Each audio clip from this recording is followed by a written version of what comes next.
I've skydived in to superstitions. I have more than 100 jumps into the superstition mountains and then hiked back out.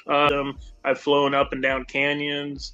I've even helped the sheriff out there find people that were lost. I found a girl. She was about 3 canyons over, hiding underneath a tree, and they said without me and my paramotor, they wouldn't have found her. There is some interesting things out there in the superstitions.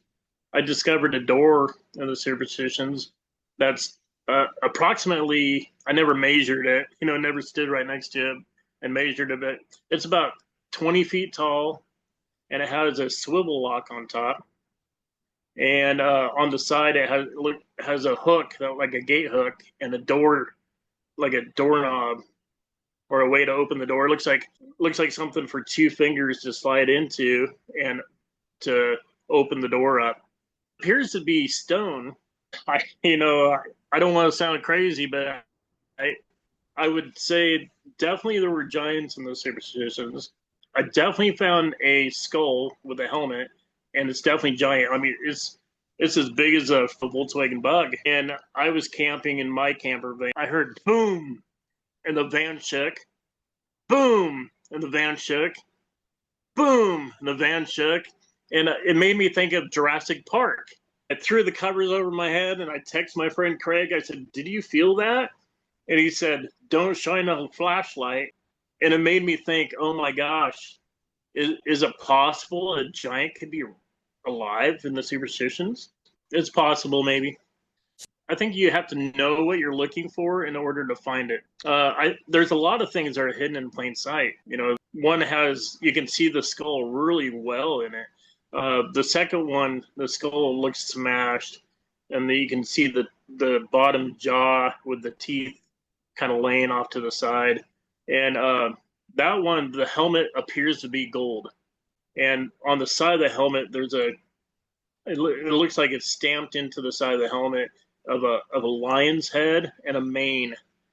And it's really ornate. It's like a Roman style with the what do you call the broom part.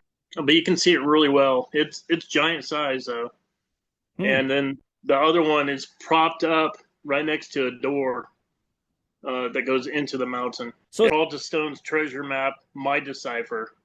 There's a lot of people that say that they know where the Peralta stones take them, and I think it's great. The Peralta stones are very difficult to decipher. I've mostly researched it from the sky or skydiving in and hiking in, and I've researched like the canyons, trade routes, water levels over the thousands of years, and really thought about where would I live if I was Aztec, right? Or Knights Templar, where would I be? The witch casting spells, actually a shadow. And at 5:30 p.m., when the sun's going down, that shadow appears on a wall. And it's like 200 feet tall. And you can see it's like a warlock. He has a big, sharp beard, and you can see this pointy hat. And he's literally, it looks just like the Peralta stone, just like it. Yeah, and all the symbols of the witch casting spells, you can see each symbol perfectly. The Knights Templar were supposedly practicing witchcraft. I think what was really going on, though, is I think the Knights Templar were teaching Christianity to the Aztec. And I think the Aztec lived in that region. The Apache said they had a box that they took to war with them. They called it their thunder god. They believed that their thunder god would protect them at war. Well, the Ark of the Covenant is a box. It was taken to war to protect, whoever was fighting. I think they're one and the same. I think the Knights Templar took it to the New World to hide it, and they hid it with the Aztec.